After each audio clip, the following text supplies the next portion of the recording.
Hello, this is Let's Talk About Myths, baby, and I am your host, Liv, here with another episode of the Argonautika by Apollonios. Now, this is the ancient Hellenistic epic, all about Jason, you know how we love? Anyway, how Jason exists, and his trip with the Argonauts to capture the Golden Fleece.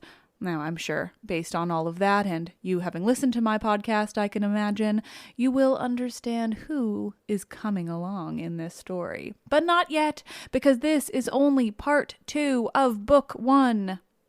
Now, this epic is only 4 books, so if you thought it was going to be epically long by me splitting up the books into 2 or 3, it's not. It just means we're going to have, 8 to 12 episodes instead of 4, which is totally reasonable. And like I mentioned, these will be interspersed with conversation episodes. It won't be only epics and it won't be only conversations. I've got to keep myself sane. A note about the translation, it's very old, and so when I think of it, I'm changing words like spake and ye to words like spoke and you. So this is almost an exact use of that translation, but frankly, I'm making it a lot easier for us all to understand. So without any further rambling, a reminder from last week, we have been introduced to all of the Argonauts. They are extensive, and they are preparing to set sail on their ship, and they just settled in to have a little bit of a sleep before they set sail. This is the Argonautika by Apollonios, translated by RC Seaton. Book 1, Part 2.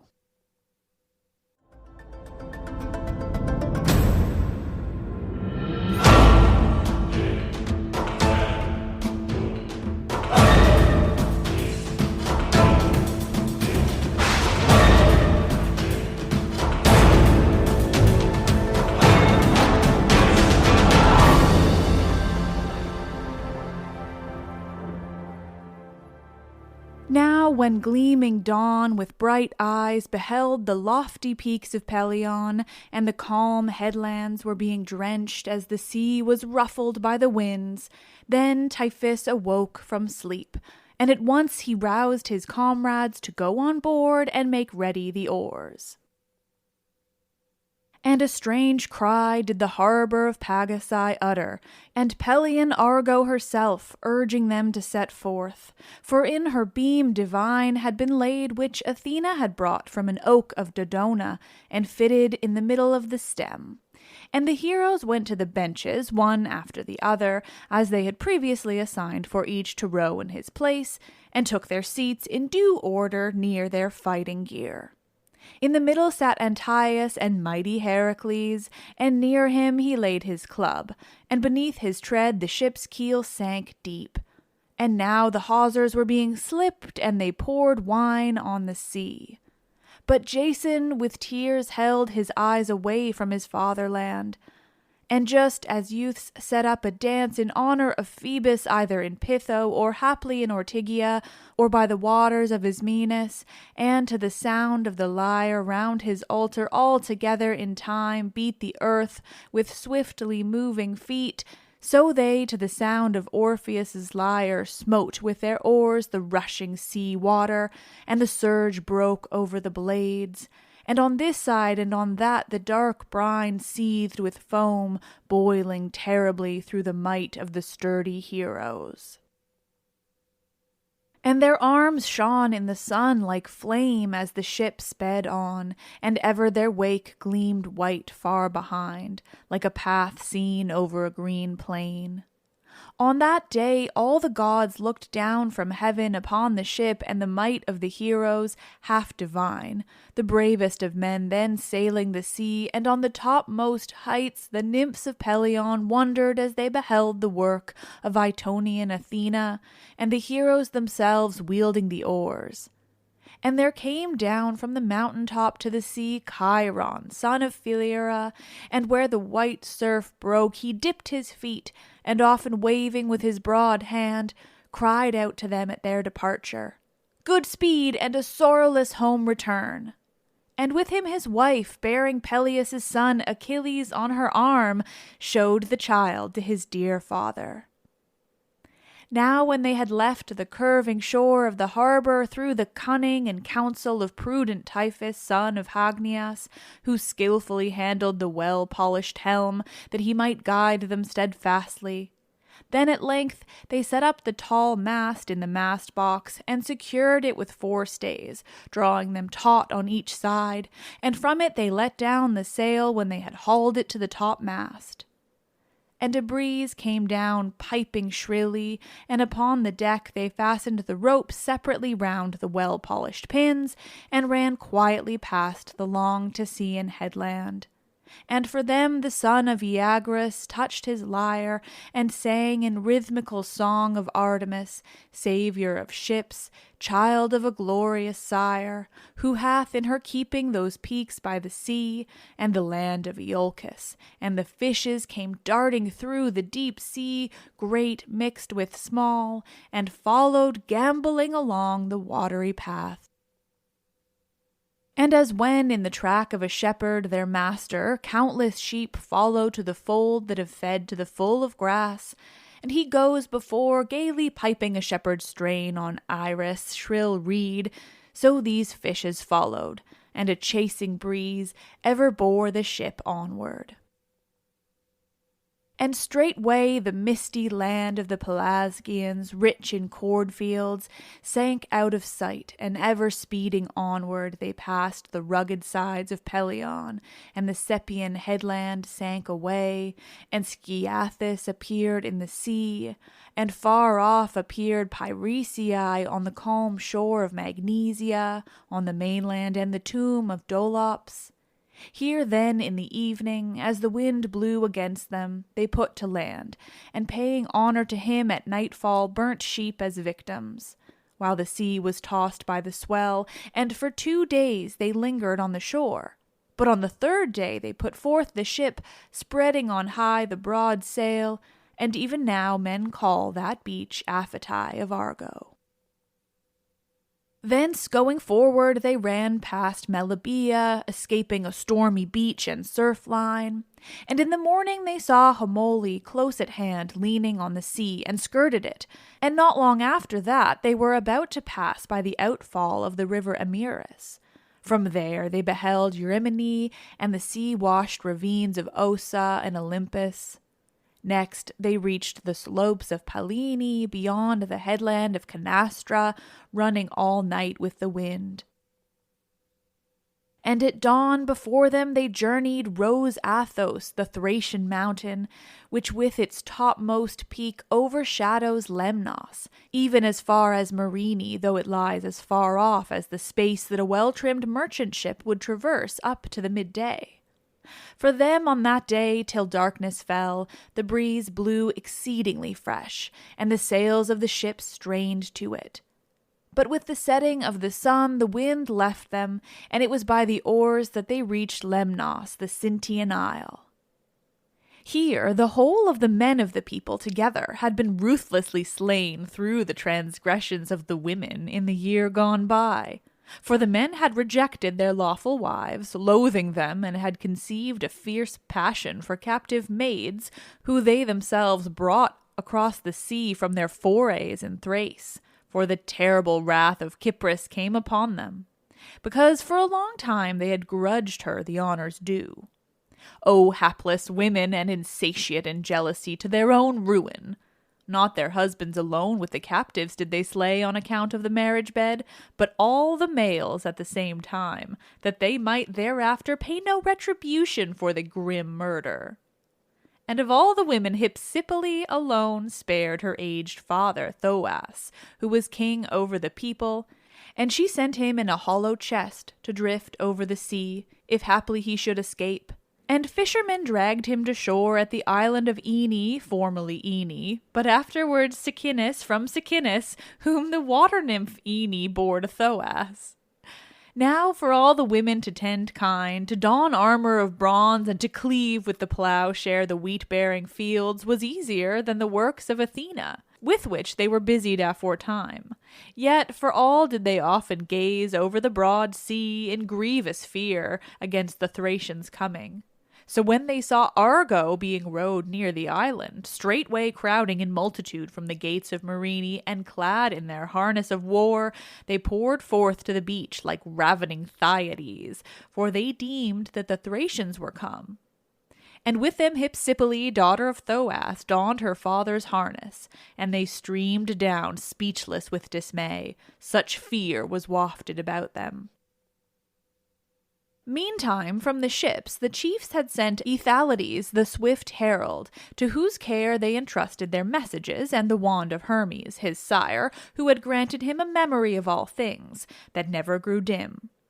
And not even now, though he has entered the unspeakable whirlpools of Acheron, has forgetfulness swept over his soul, but its fixed doom is to be ever changing its abode, at one time to be numbered among the dwellers beneath the earth, at another to be in the light of the sun among living men. But why need I tell at length tales of Ethalides? He at that time persuaded Hypsipyle to receive the newcomers as the day was waning into darkness, nor yet at dawn did they loose the ship's hawsers to the breath of the north wind. Now the Lemnian women fared through the city and sat down to assembly, for Hypsipyle herself had so bidden. And when they were all gathered together in one great throng, straightway she spake among them with stirring words. O friends, come, let us grant these men gifts to their heart's desire, such as it is fitting that they should take on shipboard, food and sweet wine, in order that they may steadfastly remain outside our towers, and may not, passing among us for need's sake, get to know us all too well. And so an evil report be widely spread, for we have wrought a terrible deed, and in no wise will it be to their liking should they learn it. Such is our counsel now, but if any of you can devise a better plan, let her rise, for it was on this account that I summoned you hither.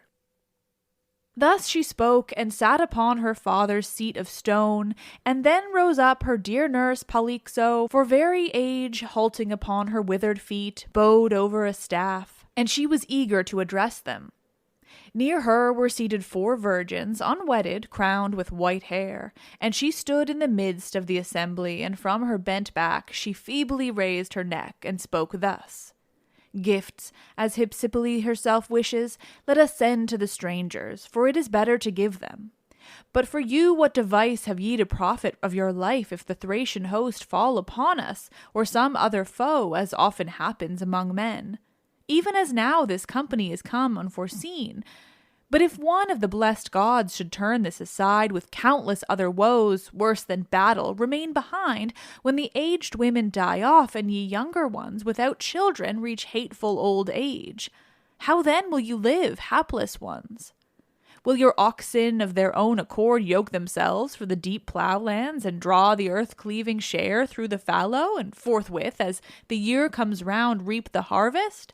Assuredly, though the fates till now have shunned me in horror, I deem that in the coming year I shall put on the garment of earth, when I have received my meed of burial, even so as it is right, before the evil days draw near.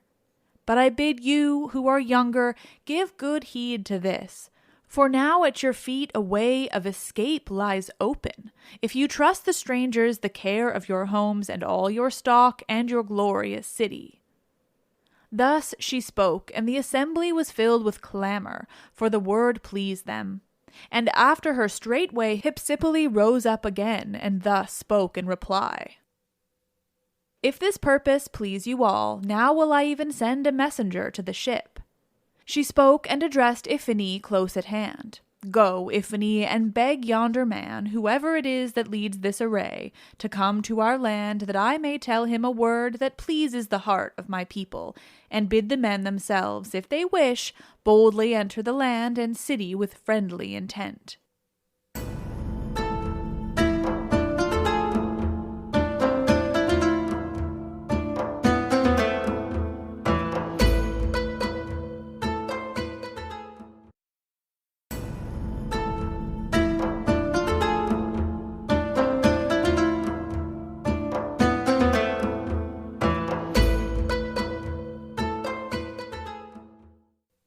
She spoke and dismissed the assembly, and thereafter started to return home. And so Iphany came to the Minii, and they asked with what intent she had come among them. And quickly she addressed her questioners with all speed in these words. The maiden Hypsipyle, daughter of Thoas, sent me on my way here to you, to summon the captain of your ship, whoever he be, that she may tell him a word that pleases the heart of the people. And she bids yourselves, if you wish it, straightway enter the land and the city with friendly intent. Thus she spoke, and the speech of good omen pleased all, and they deemed that Thoas was dead, and that his beloved daughter Hypsipyle was queen, and quickly they sent Jason on his way, and themselves made ready to go. Now he had buckled round his shoulders a purple mantle of double fold, the work of the Tritonian goddess, which Pallas had given him when she first laid the keel props of the ship Argo, and taught him how to measure timbers with the rule. More easily wouldst thou cast thy eyes upon the sun as it's rising than behold that blazing splendor. For indeed in the middle the fashion thereof was red, but at the ends it was all purple, and on each margin many separate devices had been skilfully inwoven. In it were the Cyclops seated at their imperishable work, forging a thunderbolt for King Zeus. By now it was almost finished in its brightness, and still it wanted but one ray, which they were beating out with their iron hammers as it spurted forth a breath of raging flame. In it too were the twin sons of Antiope, daughter of Aesopus, Amphion and Zethus, and Thebes, still ungirt, with its towers, was lying near, whose foundations they were just laying in eager haste. Zethus on his shoulders was lifting the peak of a steep mountain, like a man toiling hard, and Amphion after him, singing loud and clear on his golden lyre, moved on, and a rock twice as large followed his footsteps. Next in order had been wrought Cytherea, with drooping tresses, wielding the swift shield of Ares, and from her shoulder to her left arm the fastening of her tunic was loosed beneath her breast, and opposite in the shield of bronze her image appeared clear to view as she stood. And in it was a well-wooded pasturage of oxen, and about the oxen the Telebii and the sons of Elytrion were fighting, the one party defending themselves, the other the Taphian raiders longing to rob them, and the dewy meadow was drenched with their blood, and the many were overmastering the few herdsmen. And therein were fashioned 2 chariots racing, and the one in front Pelops was guiding as he shook the reins, and with him was Hippodamia at his side, and in pursuit Myrtilus urged his steeds, and with him Oenomaus had grasped his couched spear, but fell as the axle swerved and broke in the nave, while he was eager to pierce the back of Pelops. And in it was wrought Phoebus Apollo, a stripling not yet grown up, in the act of shooting at mighty Tityus, who was boldly dragging his mother by her veil. Tityus, whom glorious Elate bare, but earth nursed him and gave him second birth. And in it was Phrixus the Minian, as though he were in very deed listening to the ram, while it was like one speaking. Beholding them thou wouldst be silent, and wouldst cheat thy soul with the hope of hearing some wise speech from them, and long wouldst thou gaze with that hope. Such then were the gifts of the Tritonian goddess Athena, and in his right hand Jason held a far-darting spear, which Atalanta gave him once as a gift of hospitality in Maenalus, as she met him gladly, for she eagerly desired to follow on that quest. But he himself of his own accord prevented the maid, for he feared bitter strife on account of her love. And he went on his way to the city like to a bright star, which maidens, pent up in new-built chambers, behold as it rises above their homes, and through the dark air it charms their eyes with its fair red gleam, and the maid rejoices, love-sick for the youth who is far away amid strangers, for whom her parents are keeping her to be his bride. Like to that star, the hero trod his way to the city, and when they had passed within the gates and the city, the women of the people surged behind him, delighting in the stranger. But he, with his eyes fixed on the ground, fared straight on, till he reached the glorious palace of Hypsipyle. And when he appeared, the maids opened the folding doors, fitted with well-fashioned panels. Here Iphigenie, leading him quickly through a fair porch, set him upon a shining seat opposite her mistress. But Hypsipyle turned her eyes aside, and a blush covered her maiden cheeks. Yet for all her modesty she addressed him with crafty words. "Stranger, why stay you so long outside our towers? For the city is not inhabited by the men, but they, as sojourners, plough the wheat-bearing fields of the Thracian mainland. And I will tell out truly all our evil plight, that you yourselves too may know it well. When my father Troas reigned over the citizens, then our folk, starting from their homes, used to plunder from their ships the dwellings of the Thracians who live opposite, and they brought back hither measureless booty and maidens too. But the counsel of the baneful goddess Kypris was working out its accomplishment, who brought upon them soul-destroying infatuation. For they hated their lawful wives, and, yielding to their own mad folly, drove them from their homes. And they took to their beds the captives of their spear, cruel ones. Long in truth we endured it, if haply again, though late, they might change their purpose.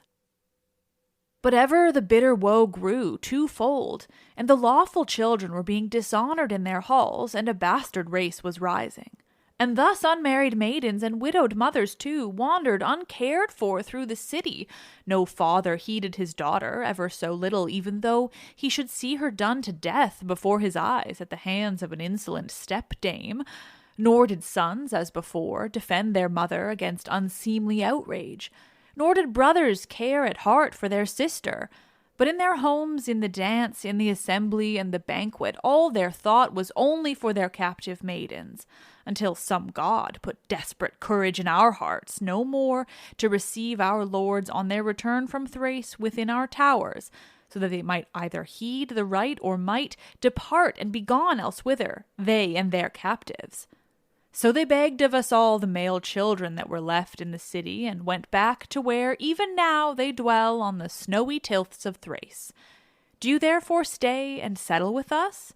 And shouldst thou desire to dwell here, and this finds favour with thee, assuredly thou shalt have the prerogative of my father Thoas, and I deem that thou wilt not scorn our land at all, for it is deep-soiled beyond all other islands that lie in the Aegean Sea. But come now, return to the ship and relate my words to your comrades, and stay not outside our city." She spoke, glazing over the murder that had been wrought upon the men, and Jason addressed her in answer. "Hypsipyle, very dear to our hearts is the help we shall meet with, which thou grantest to us who need thee, and I will return again to the city when I have told everything in order due. But let the sovereignty of the island be thine. It is not in scorn I yield it up, but grievous trials urge me on." He spoke and touched her right hand, and quickly he turned to go back, and round him the young maids on every side danced in countless number in their joy till he passed through the gates. And then they came to the shore in smooth running wains, bearing with them many gifts, when now he had related from beginning to end the speech which Hypsipyle had spoken when she summoned them, and the maids readily led the men back to their homes for entertainment. For Kypris stirred in them a sweet desire, for the sake of Hephaestus of many counsels, in order that Lemnos might be again inhabited by men, and not be ruined. Thereupon Aeson's son started to go to the royal home of Hypsipyle, and the rest went each his way as chance took them, all but Heracles, for he of his own will was left behind by the ship, and a few chosen comrades with him. And straightway the city rejoiced with dances and banquets, being filled with the steam of sacrifice. And above all the immortals they propitiated with songs and sacrifices the illustrious son of Hera and Cypris herself. And the sailing was ever delayed from one day to another, and long would they have lingered there had not Heracles gathered together his comrades apart from the women, thus addressed them with reproachful words. Wretched men, does the murder of kindred keep us from our native land? Or is it in want of marriage that we have come hither from thence, in scorn of our countrywomen? Does it please us to dwell here and plough the rich soil of Lemnos? No fair renown shall we win by thus tarrying so long with stranger women, nor will some god seize and give us at our prayer a fleece that moves of itself. Let us then return each to his own. But him leave you to rest all day long in the embrace of Hypsipyle until he has peopled Lemnos with men-children, and so there come to him great glory. Thus did he chide the band, but no one dared to meet his eye or to utter a word in answer. But just as they were in the assembly, they made ready their departure in all haste, and the women came running towards them when they knew their intent. And as when bees hum round fair lilies pouring forth from their hive in the rock, and all round the dewy meadow rejoices, and they gather the sweet fruit, flitting from one to another, even so the women eagerly poured forth, clustering round the men with loud lament, and greeted each one with hands and voice, praying the blessed gods to grant him a safe return. And so Hypsipyle too prayed, seizing the hands of Aeson's son, and her tears flowed for the loss of her lover. Go, and may heaven bring thee back again with thy comrades unharmed, bearing to the king the golden fleece, even as thou wilt in their heart desire, and this island and my father's sceptre will be awaiting thee, if on thy return hereafter thou shouldst choose to come hither again, and easily couldst thou gather a countless host of men from other cities. But thou wilt not have this desire, nor do I myself forebode that it so will be. Still remember, Hypsipyle, when thou art far away, and when thou hast returned, and leave me some word of bidding, which I will gladly accomplish, if haply heaven shall grant me to be a mother. And Aeson's son in admiration thus replied, Hypsipyle, so may all these things prove propitious by the favor of the blessed gods. But do thou hold a nobler thought of me, since by the grace of Peleus it is enough for me to dwell in my native land. May the gods only release me from my toils. But if it is not my destiny to sail afar and return to the land of Hellas, and if thou should bear a male child, send him when grown up to Pelasgi and Iolcus, to heal the grief of my father and mother, if so be he find them still living, in order that, far away from the king, they may be cared for by my own hearth in their home. He spoke and mounted the ship first of all, and so the rest of the chiefs followed, and, sitting in order, seized the oars. And Argus loosed for them the hawsers from under the sea-beaten rock, whereupon they mightily smote the water with their long oars, and in the evening, by the injunctions of Orpheus, they touched at the island of Electra, daughter of Atlas, in order that by gentle initiation they might learn the rites that may not be uttered, and so with greater safety sail over the chilling sea. Of these I will make no further mention, but I bid farewell to the island itself and the indwelling deities, to whom belong those mysteries, which it is not lawful for me to sing.